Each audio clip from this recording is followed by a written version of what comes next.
弟兄姊妹平安，今天是2025年的9月13号。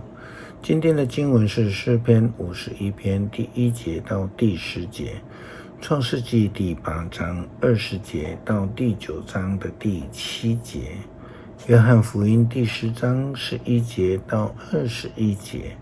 今天要跟大家分享的主题是上帝的形象。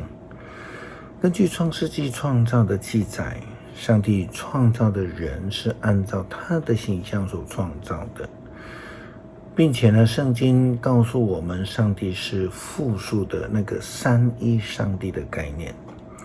前天我们在9月11号的经文分享当中提到了，上帝的儿女就应当要追求上帝的真理道路，表现出自己就是上帝的儿女。同样这样的概念在今天我们在经文里面我们也看到了，挪亚他受祝福是因为他有上帝的形象，活出上帝美好的形象。创世纪第8章20节到第9章的第7节，简单的说呢，那一群学习邪恶罪恶充满的人们呢，就是失去了上帝的形象，所以就失去了赐福。经文说，挪亚为上主建造一座祭坛，他从礼仪上定为洁净的各种牲畜和飞鸟各选一只，放在祭坛上做烧化祭。上主喜欢牲祭发出的香味，心里想，我绝不再因人的行为咒诅大地。我知道人从小就心思邪恶，我绝不再像这一次把地上所有的生物都毁灭了。只要大地存留一天，地上一定有播种，有收获，有寒暑，冬夏和日夜。第9章第1节，上帝赐福给挪亚和他的儿子们，说要生养众多，使你们的后代遍满世界。所有地上的牲畜，空中的飞鸟，地面上的爬虫和海里的鱼类，都要畏惧你们，归你们管理。从前我把蔬菜给你们做食物，现在我也把这些动物给你们做食物，但是你们绝不可吃带血的肉，因为生命在血里，谁取了人的生命，我就处死谁。凡害人命的动物也要处死，凡流人血的，别人也要流他的血，因为我上帝造人是照自己的形象造的。你们要生养众多，你们的子孙要遍满全世界。耶稣基督在教导跟随者的时候，也有用那个牧羊人的角色概念来谈到他对世界的爱以及上帝与世人的关系。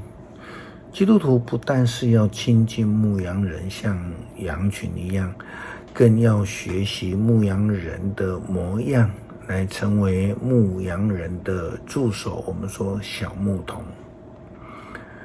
耶稣基督教导的，在这个约翰福音第10章11节到21节，经文这样说，我是好牧人，好牧人愿意为羊舍命。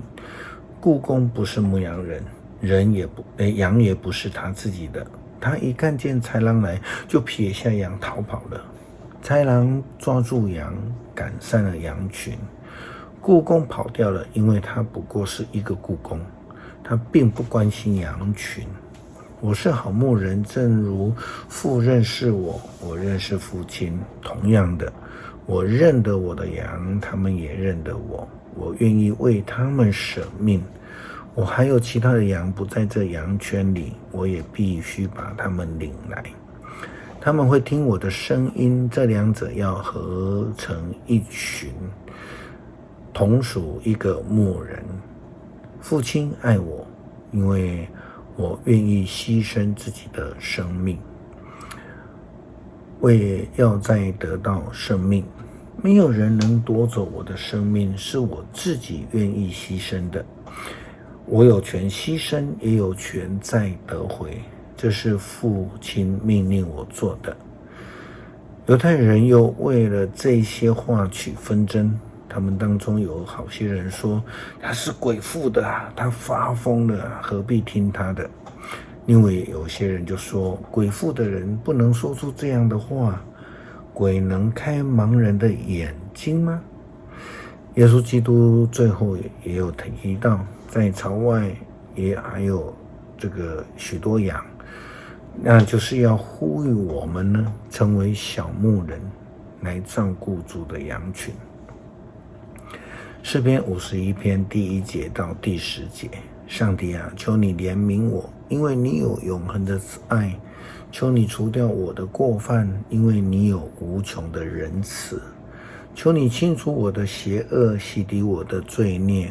我知道我的过犯，我自觉常在罪恶中。我犯罪冒犯你，我得罪的是你，我做了你认为邪恶的事，因此你审判我是理所当然，你责罚我是我所应得的。我一出母胎便是邪恶，出生之日就充满了罪。你所要求的是真诚的心，求你用你的智慧充满我，求你除掉我的罪，使我洁净。求你洗涤我，使我比雪更白。求你让我听见欢喜快乐的声音。你虽然粉碎了我，求你使我再一次的欢乐。求你闭眼不看我的罪，除掉我一切的过犯。上帝啊，求你为我造一颗纯洁的心，求你赐给我一个又新又忠诚的灵。恳求慈爱的主帮助我们能够领受能力，来成为尽忠职守的牧羊人，来关心，来牧养上帝的羊群，不叫我们如同那些恶者，只想偷，只想杀，只想鞭打主的羊群。我们要以上帝牧羊人的形象来学习，成为忠心的仆人。祷告奉主耶稣基督圣名求，阿们。